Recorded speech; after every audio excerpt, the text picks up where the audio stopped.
Trump's legacy, the shame and the opportunity. Trump's legacy in democracy. His lies fed the grievance. His disregard for the Constitution focused it on Congress, and his demagoguery lit the fuse. Pictures of the mob storming the Capitol are the defining images of Mr. Trump's un-American presidency. The Capitol violence pretended to be a show of power. In fact, it masked two defeats. While Mr. Trump's supporters were breaking and entering, Congress was certifying the results of the president's incontrovertible loss in November. While the mob was smashing windows, Democrats were celebrating a pair of unlikely victories in Georgia that will give them control of the Senate. The mob's grievances will reverberate through the Republican Party as it finds itself in opposition. And that will have consequences for the presidency of Joe Biden, which begins on January 20th.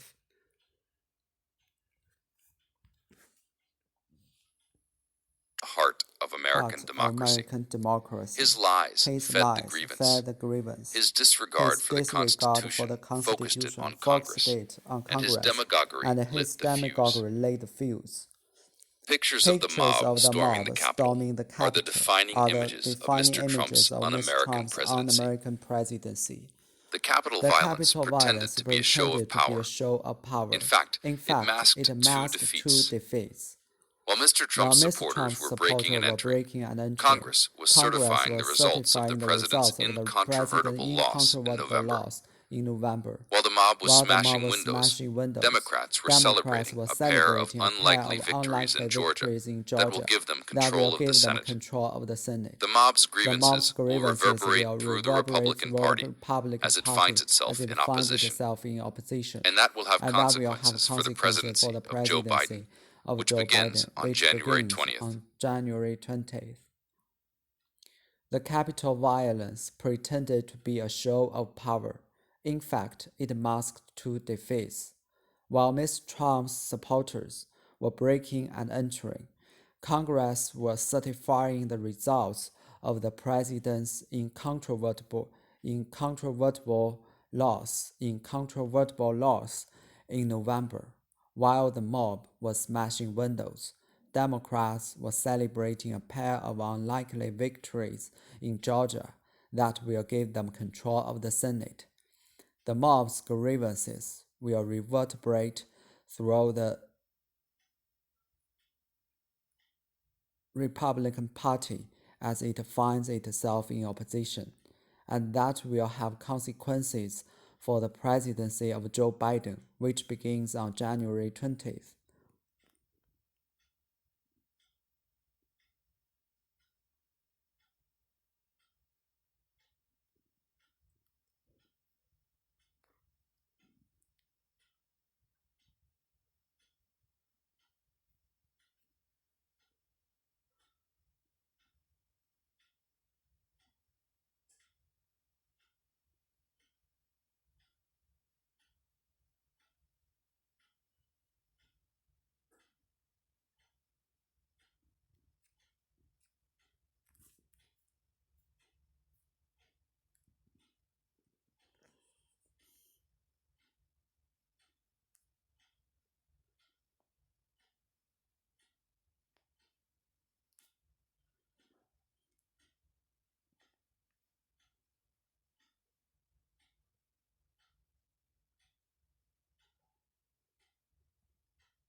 It finds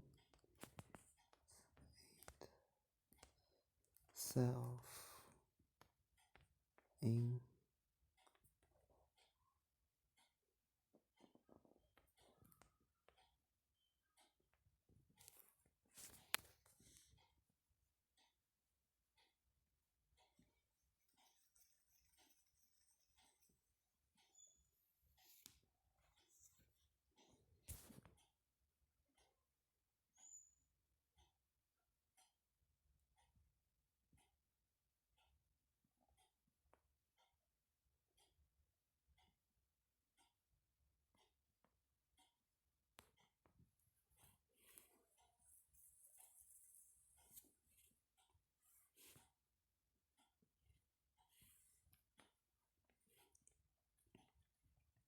Four years ago, Donald Trump stood in front of the Capitol building to be sworn into office and promised to end American carnage. His term is concluding with the sitting president urging a mob to march on Congress and then praising it after it had resorted to violence. Being no doubt that Mr. Trump is the author of this lethal attack on the heart of American democracy. His lines fed the grievance. His disregard for the Constitution focused on Congress, and his demagoguery laid the fuse. Pictures of the mob storming the Capitol are the defining images of Mr. Trump's un-American presidency. The invasion of the Capitol and the Democrats' victory in Georgia will change the course of the Biden presidency. Trump's legacy, the shame and the opportunity.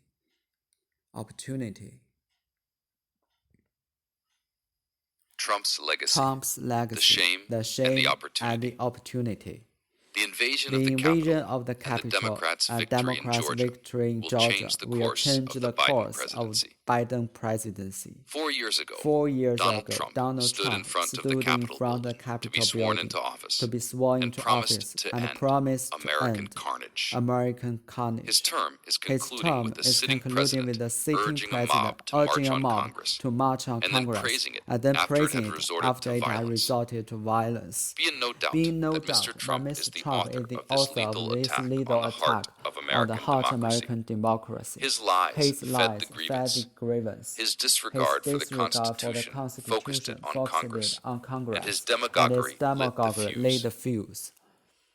Pictures of the Pictures mob of the storming mob the Capitol storming the are the Capitol are defining the images defining of Mr. images Trump's of Mr. un-American Trump's presidency. un-American presidency. The Capitol The violence Capitol pretended violence to be a show of pretended to be power. show of power. In fact, In it fact, masked it two masked two defeats. defeats. While Mr. While Trump's Mr. supporters Trump's were breaking supporters and were entering, breaking Congress was Congress certifying the was results of certifying the the results president's of presidency incontrovertible loss in incontrovertible November. loss in November. While the mob was While the mob smashing was windows, smashing windows, Democrats were Democrats celebrating were a pair of celebrating a pair unlikely of victories in unlikely Georgia victories in that will Georgia give them that control will of the give them Senate. control of the Senate. The mob's The grievances mob's will grievances reverberate will through the reverberate Republican through the Party Republic as it finds as itself it in finds opposition. itself in opposition. And that will have And that will have consequences for the consequences for presidency the of Joe presidency Biden, of Joe Biden, which begins which on begins January on 20th. January 20th.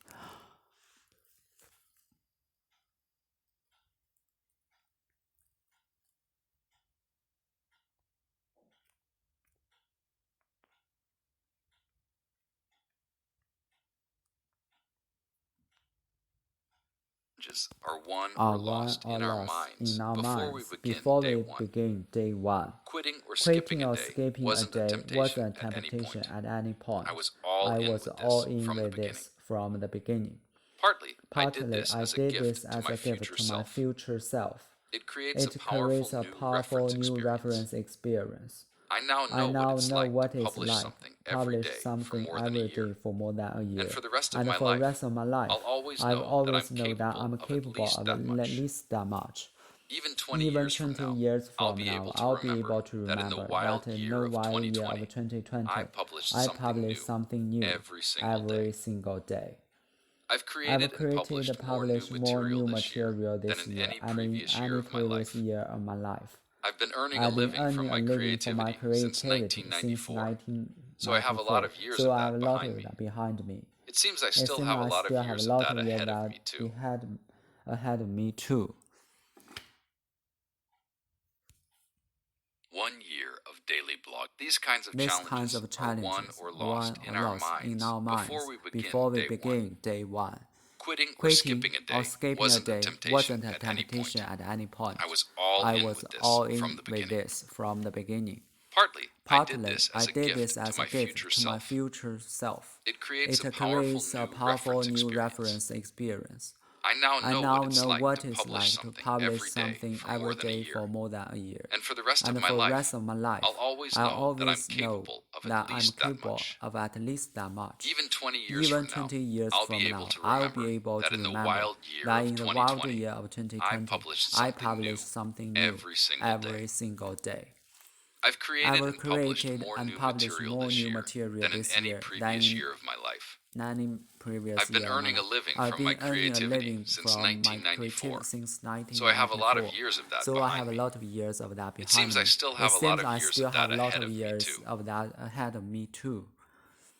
I've created and published more new material this year than in any previous year of my life. I've been earning a living from my creativity since 1994, so I have a lot of years of that behind me. It seems I still have a lot of years of that ahead of me too. Partly, I did this as a gift to my future self. It creates a powerful new reference experience. I now know that it's like to publish something every day for more than a year and for the rest of my life. I'll always know that I'm capable of at least that much. Even 20 years from now, I'll be able to remember that in the wild year of 2020, I published something new every single day. Partly, I did this as a gift to my future self. It creates a powerful new reference experience. I now know what it's like to publish something every day for more than a year, and for the rest of my life. I'll always know that I'm capable of at least that much. Even 20 years from now, I will be able to remember that in the wild year of 2020, I published something new every single day. I had no doubts that I could and would cross the finish line. As I've noted before, these kinds of challenges are won or lost in our minds before we begin day one. Quitting or skipping a day wasn't a temptation at any point. I was all in with this from the beginning. I've been blogging every year since I started in 2004. But this is the first year that I've published something new every single day. This was an interesting experience, so I'll share some thoughts about what it was like, some of which might surprise you. As you can verify from the blog archives, I successfully completed the challenge. Today officially concludes my 1 year daily blogging challenge that I committed to a little over a year ago. I started on December 24th, 2019, and have published a new blog post or video every day since then. So that's 374 days in a row if you include today's post. 1 year of daily blogging, lessons and insights by Steve Pavlina.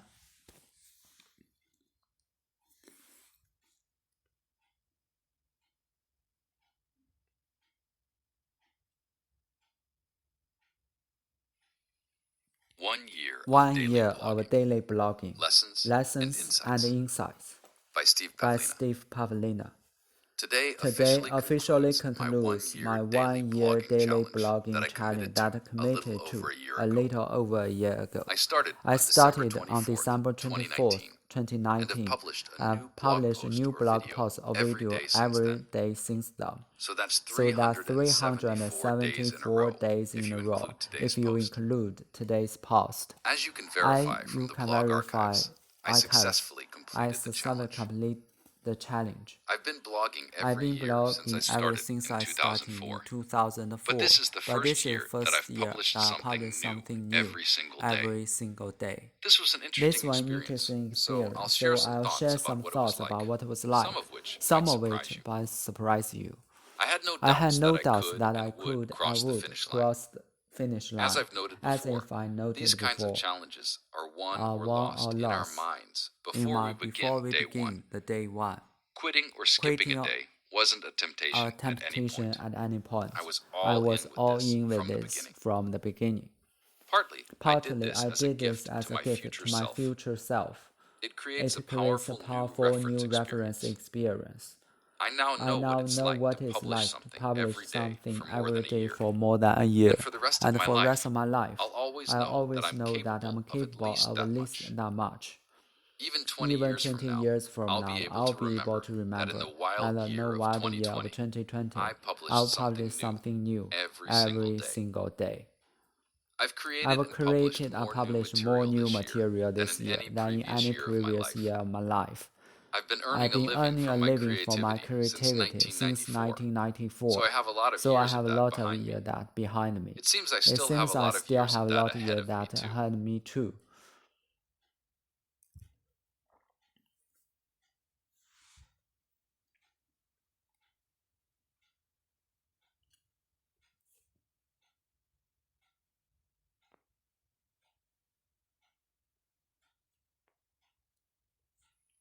I miss where. Even more importantly, it was a gift from my mother after my first round of in vitro fertilization failed. She subscribes to the motto, look good, feel better. And when I was at one of my lowest points, she bought it for me from her month's grocery budget. When putting one foot in front of the other was almost more than I could bear.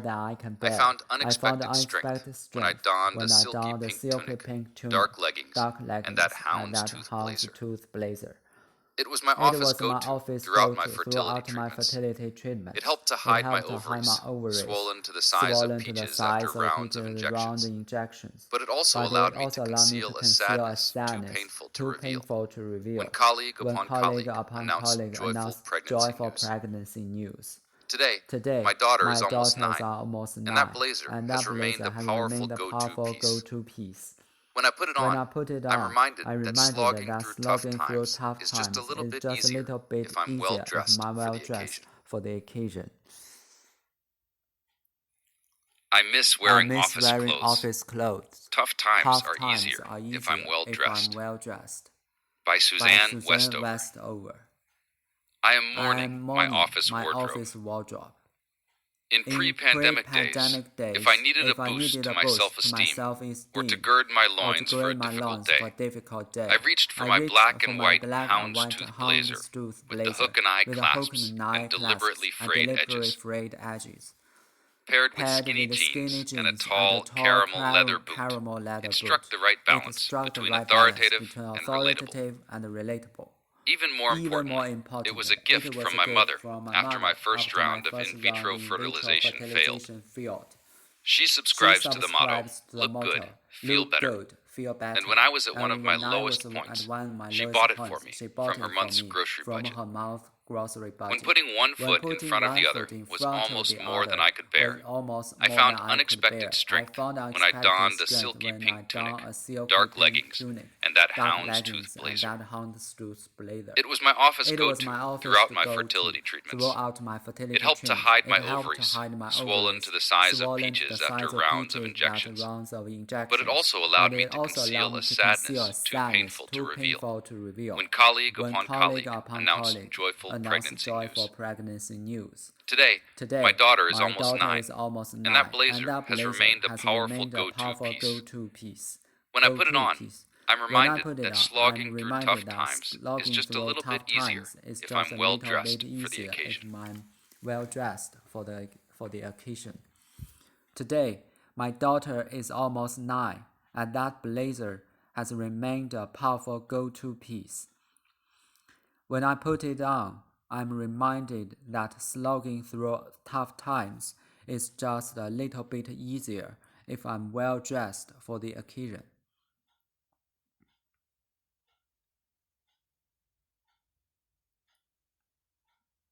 It was my office go-to throughout my fertility treatments. It helped to hide my ovaries, swollen to the size of peaches after rounds of injections, but it also allowed me to conceal a sadness too painful to reveal when colleague upon colleague announced joyful pregnancy news. She subscribes to the motto. She subscribes to the motto. Look good, feel better. And when I was at one of my lowest points, she bought it for me from her mouth's grocery budget. When putting one foot in front of the other was almost more than I could bear, I found unexpected strength when I donned a silky pink tunic, dark leggings, and that houndstooth blazer.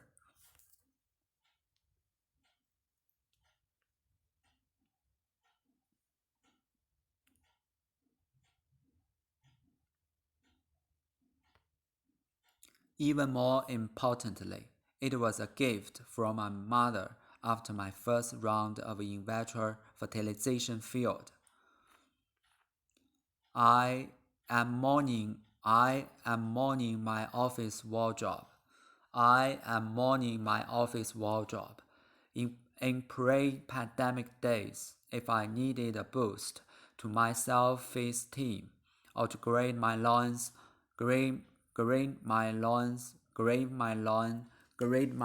for a difficult day, I reached for my black and white houndstooth blazer with the hook and die clasps and the deliberately frayed edges, paired with skinny jeans and a tall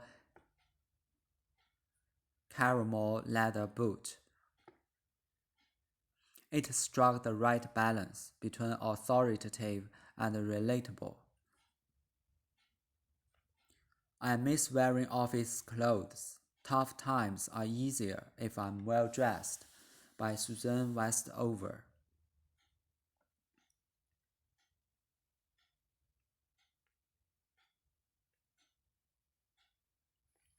I miss wearing office clothes. Tough times are easier if I'm well dressed. By Suzanne Westover. I am mourning my office wardrobe. In pre-pandemic days, if I needed a boost to my self-esteem or to gird my loins for a difficult day, I reached for my black and white houndstooth blazer with the hook and eye clasps and deliberately frayed edges.